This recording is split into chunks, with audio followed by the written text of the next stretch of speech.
I'm Venus with Galaxy Inc. And for this week's Writing Tips videos, we're going to be doing our second part in our Disabilities in Literature mini-series. And we're going to just jump right into it. If you recall from last week, I talked about how 26% of Americans are considered to have some type of disability, as 1 in 4 people. So pretty large percentage of the population, and yet less than 3% of books feature characters who have any kind of disability or mental illness or anything like that. Again, I'm using the word disability as a catch-all for a lot of different things, and so I do mean a whole bunch of different things. The reason why I think that this is so important is because stories are how our society conveys complex thoughts, ideas, ideals, societal structures. And books hold up a mirror to our society.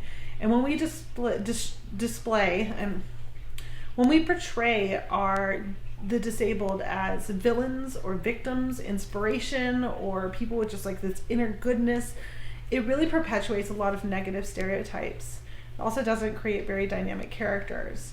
I think every author I've read, I did 150 books for my annotated bibliography for my critical thesis, and I think that all of the authors had the best of intentions when they wrote their stories. And that's the thing I want to say here at the very beginning, because unlike a lot of my other videos where I don't really talk negatively about books, I am going to talk a little bit negatively about some of the books. Some books in here. So books that I don't think do a very good job of showing disability in a good way. So I don't think that authors are being insincere or that they're trying to be stereotypical or that they're trying to display anybody in a bad way or in a bad light. When I was doing my critical thesis, what it ended up morphing into was basically a guide for writers on how to create better, more nuanced characters in disability and ways that they can do that. And I'm going to kind of pare down this huge thesis and try to give it to you in kind of smaller snippets, so that maybe if you're writing a character or thinking about writing a story with a disabled character, that you are thinking about all of these things as you're working your way through. And again, this is from lots of research that I did. So this one is that you need to remove stereotypes and labels. It seems simple to say that we need to remove stereotypes, but a lot of times in modern fiction, I see disability being used as kind of like a stock character. Stock characters are things like the penny pincher and the coward, but disability is not a stock character trait. It is an issue that a person is dealing with, but it shouldn't be their personality, the disabled person. And I see this a lot, especially in television, where they'll include a character who is disabled, almost like, like a tribute to that to disability. Like, look, we added a person, and it's like this one person. They have no character traits whatsoever. They're just the disabled guy. And I can't even remember what it was. I was watching something, and in the credits it said disabled guy on it, and I was like, oh, are you kidding me? Disabled characters can embody archetypal traits and stock traits, but there needs to be character development. Labels are, I think, still part of the stereotype, because a lot of times we pigeonhole people into giving them labels. So we'll say they're special needs or developmentally delayed or handicapped. One of the mistakes that I saw a lot of writers doing who didn't do a good job was that they used these terms constantly. I don't mean a little bit. So there's a book called True Confessions. I had seen a Disney Channel movie of it with Shia LaBeouf, and I thought surely the book was better, right? Books are always better. I was shocked to discover that in this very small 100-page book, I counted, the author said the word special needs, disability, or even use the R word sometimes, over and over 78 times. 78 times I counted. And I was like, but I got it. I got that your character was special needs the first time you said it, and I didn't need it again ever. Like, didn't need it for the rest of the book. A good story that does this is Rules. I know I've talked about Rules by Cynthia Lord several times. It's just a really well done book. That we know that the girl's brother has a disability, and we know that it's autism, and it's said one time at the beginning of the book and then never again. And the character of Jason, who is nonverbal and in a wheelchair, we don't even find out what his disability is or diagnoses, and we don't need to know. It's not that important. And I actually ended up reading this book with a group of kids with a Q&A afterwards, and I asked the kids, why did they need to know what Jason's disability was? And the answer was no. None of them needed to know.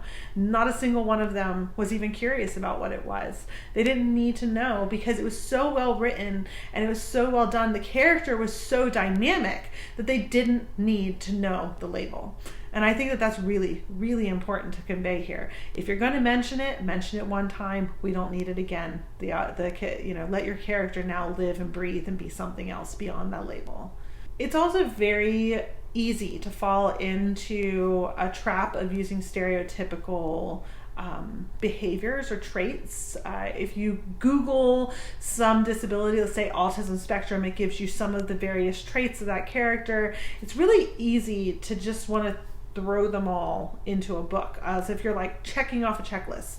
All right, check, he has an obsession with something. Check, he does this. Check, he flaps his hands. Check, like a check mark. But that's the reason why it's called a spectrum, is because not everybody does all the same things, and everybody does things a little differently. So by using those stereotypical behaviors almost as like a check box, are pigeonholing a character and hopefully a living, breathing character into something that doesn't work within the story. A character that I had a really hard time with was the sister in Al Capone Does My Shirts. I thought it was great to have a character of that time period. There wasn't any labels there because in that time period they didn't really have a name for autism. But at the same time, it very much felt like there was a lot of check marks just being checked to make sure that this character kind of fit the stereotype or the label of autism spectrum disorder. And that kind of bothered me. I didn't particularly love it. So, second thing that I kind of stumbled across that I realized was really important and that not every author is doing is that the disabled character needs to have their own voice. They need to speak for themselves using their own words. In the book that I talked about earlier, True Confessions, the main character speaks for her brother all the time, and he doesn't have his own voice, and it makes him flat and not really a real person. Even if your character is nonverbal, they need to have a voice. So if you've seen the sitcom Speechless, the character has a board. There are, I know, more modern ways for this character to speak, but in this story, in the way that the storyteller chose, he uses a board and a pointer on his face that allows him to point at letters and then read, and he has an aide who reads and helps him kind of be his voice. But that person is his voice. And when they don't convey what he wants to say, he gets mad at them because he should, because they're not saying what he needs them to say. They are speaking for him. It is so important that your characters, if you're going to include a disabled character, have their own voice and have their own thoughts and opinions and feelings. We're going to get into that in a little bit more, but they need to speak for themselves. And so we need to hear them, and we need to not hear them through the filter of other characters. Third thing is you need to make sure that your interactions between your non-disabled characters and your disabled characters are realistic. Some people are nice. Some people are mean. Some people are bullies. Some people make fun of somebody in a wheelchair. Some people never would. Some people would easily befriend them. I know kids who would just walk up to somebody in a wheelchair and ask them questions, where other people would walk away or even pretend like they didn't see them. And you having, for example, a whole bunch of characters who treat somebody badly all the time doesn't make sense, because not everybody's going to do that. Now, could your character totally have some internal issues where they think that everybody is like out to get them, or is always like internalizing everybody looking at them and it really bothers them? Sure, absolutely. Could you have an unreliable narrator who thinks that everybody's looking at them but they're not really? Absolutely. That's an interesting way to tell a story, but you need to make sure that your interactions with those characters are realistic. Disability is not inspiration porn, and your characters do not have to be okay with that. They do not have to be okay with people constantly thinking that they're fantastic and wonderful. They can be a little bit more nuanced than that. I'm going to talk a little bit about Wonder. It won awards, people loved it, it was made into a movie, and I have a serious issue with it. The first being what I just said, inspiration porn. The entire story, the characters feel very off. Nobody wants to be his friend. Everybody thinks he's weird. There's not a single kid in the entire school who wants to befriend him or be nice to him until like he's been there a little while. And so it doesn't feel very natural to me in the story. The other thing that bothers me about Wonder, though, is this idea that the character is at the end wins an award for nothing. He didn't do anything. Like, he didn't do anything special. He wasn't the smartest in the class. He didn't work the hardest. He like basically got an award for being disabled. And that really bothered me. Like, I hated in the movie where he won this award and everybody's cheering and clapping, and I thought, bleh, are you kidding me? Like, he didn't do anything to earn that. In fact, a better story would have been for a character to have not have earned anything, because the truth is we don't get awards just because we're disabled. That is, to me, a not realistic approach to how we show disability in our characters. The fourth thing is that you should be able to remove the disability from the story and still have a plot. If your plot disappears because you've removed the disability, then you had no plot, because disability is not a plot. Somebody having a disability is not a plot. I really, really feel strongly about this one. Disability is not a plot. Okay? So, if you decide to add in a disability into a story, doesn't mean your whole story has to become about disability. Okay? For example, I love this book called Ship of Fools, which I think is very nearby, perhaps. Yes, I will actually hold it up. I love this book called Ship of Fools by Richard Russo. The main character is born very frail, and he has to wear a bodysuit, like a mech suit. It's totally sci-fi. That is it. He has a disability, and it gives him some perception to how people see him, and it bothers him, and he's pretty sure he's going to live his life alone because of it. So it does affect him as a character, but the storyline is about this giant pilgrim ship that runs into a even bigger spaceship that's clearly alien, that has so big that it's got its own gravitational pull, and they end up going inside of it, and like the main story is completely different. Like, it has nothing to do with his disability, and I love that. Another book was Stoner and Spaz. It's about a boy who has cerebral palsy, Ben. He ends up making friends and kind of ends up dating a girl who's a stoner, and he's a little unsure about his body and what she's going to think of him, so that's definitely part of the story. But the main story is that he wants to make a movie. He wants to make a movie because he wants to be a filmmaker when he grows up, even though his grandmother totally wants him to be like an accountant or something. He's much more interested in being a filmmaker, and so he begins this journey of becoming a filmmaker. That's what the story is about. Wonder, on the other hand, if you've read Wonder or watched the movie, if you remove the disability from that story, there is no plot. The plot is the disability.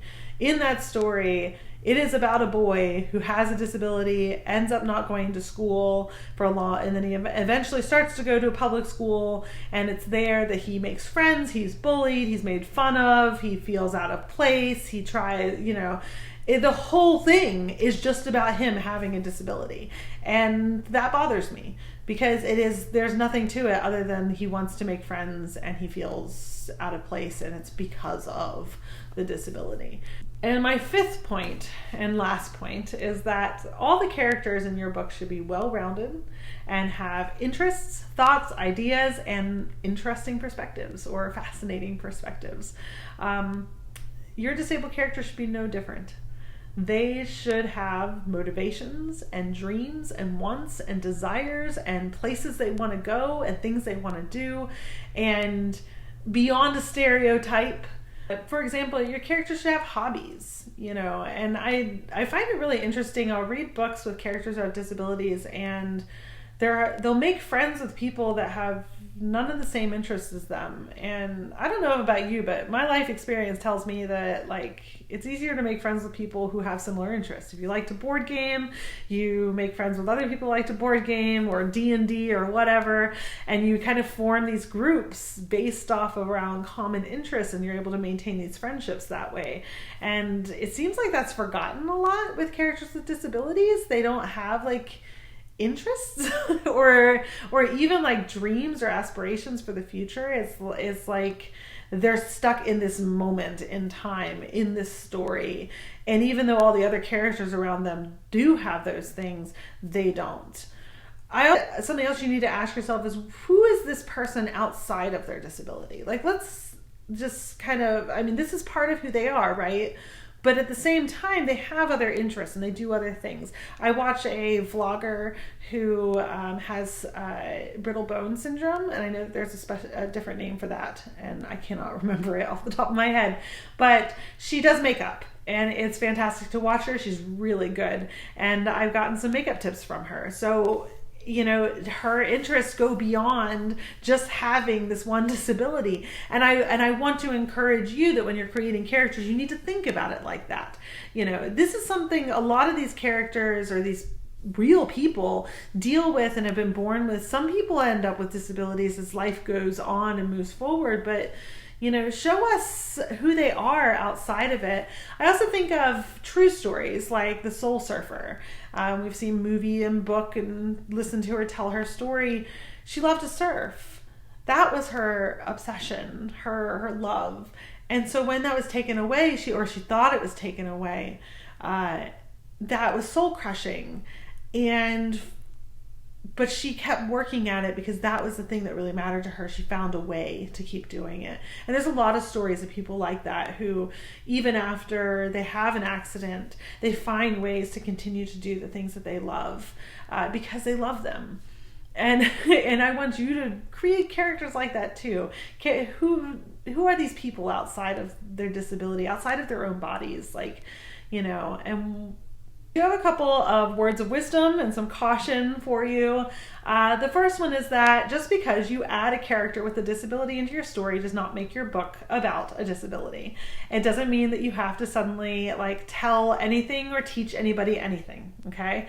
Hollywood has a huge issue with this, where they think that if they add one character with a disability or one character that has some kind of minority or diversity, that they will suddenly, the whole thing is about that, and it has to be about that. And that's not true. That if you create a character with a disability and you have a teacher, Konigsberg did this, had a teacher that just was in a wheelchair, and he just was in a wheelchair. It wasn't a whole book about disabilities. It just included a character who was in a wheelchair, and it was great, and I loved it, and I thought that it was so well put in there. I would like to see more main characters with disabilities included in stories, but I'll take them where I can get them if they're well done, There is the old adage, write what you know. You've heard me say that I think you should write what you want to know, but one thing I don't want you to do is write to teach. This is a really common problem for middle grade children's books, where writers are like, hi children, let me teach you today about Down syndrome. And I'm going to include a character with Down syndrome. We're going to check all the boxes. We're going to make sure we have all the things so that you know everything, so that when you get older or you meet somebody with Down syndrome, you will treat them nice because you'll have empathy for them. And as much as that's great, there's usually not a plot in those stories, okay? There's just not. It's just a book about teaching. And frankly, that should be a nonfiction book. If you're going to do that, if you're going to teach, then teach. Introduce us to characters, show us pictures of real people, tell us about their lives. The internet's full of wonderful stories of people with disabilities who we can take stories from, and not for inspiration porn, just to teach and learn, okay? But if you're going to make a fictional story, then I think that you should make sure that it has a good story. Because as I've said before, I didn't buy these books because they taught me things. I have a nonfiction section that you can't see. It's over there. But I didn't buy them because they taught me things. I buy fiction because I enjoy the story, and they have interesting characters, and I like to read about them, and I want to read them again, which is why I own them. That's the purpose of fiction, I think, is to entertain in the end. And so if you are tempted to teach children about disabilities, then I challenge you to please write a nonfiction story or book. We do need more stories with disability. We need characters who are blind and have visual impairments and traumatic brain injury and are on the autism spectrum disorder, have limb differences and invisible disabilities and intellectual disabilities, because people want to see themselves in stories. And I think that that's really important. I also think that it's really, really important that people who do have these disabilities and are also wanting to write diversity, they write their own story too. But I don't think that just because you're in a wheelchair that you have to write a story about a character in a wheelchair. You can write whatever you want.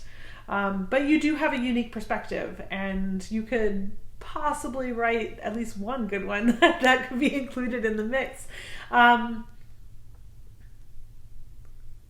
Just because you have a mental illness doesn't mean you have to write about a mental illness. Obviously, you have a unique perspective, though, and we would like to see those stories. I say we as the writing and the book community and the publishing community and the editors out there, we want to see more of that. We do want to see the voices of the people who have been marginalized for a very long time and who haven't been able to tell their stories, and we haven't gotten their perspectives.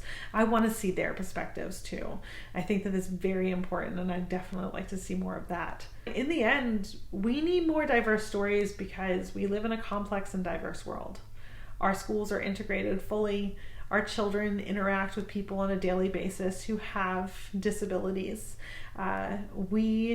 Like I said, 1 in 4 people in the United States has some type of disability. So we are constantly interacting and dealing with people who are. And so I don't see why that can't be reflected in our books too. Our characters don't have to be, able-bodied. If you have a character that you've given a scar because you want to use that as a visual reference that he's a bad guy, you need to delete it, okay? Just like I did. Get rid of that. If you have a secondary character whose only purpose is for the main character to feel better about themselves for befriending them, then you need to rethink those characters, and you definitely need to rethink that secondary character. If you've used the word special needs 40 times in your book, you need to delete 39 of them and just give us the one, because it's all we need. We don't need more than that.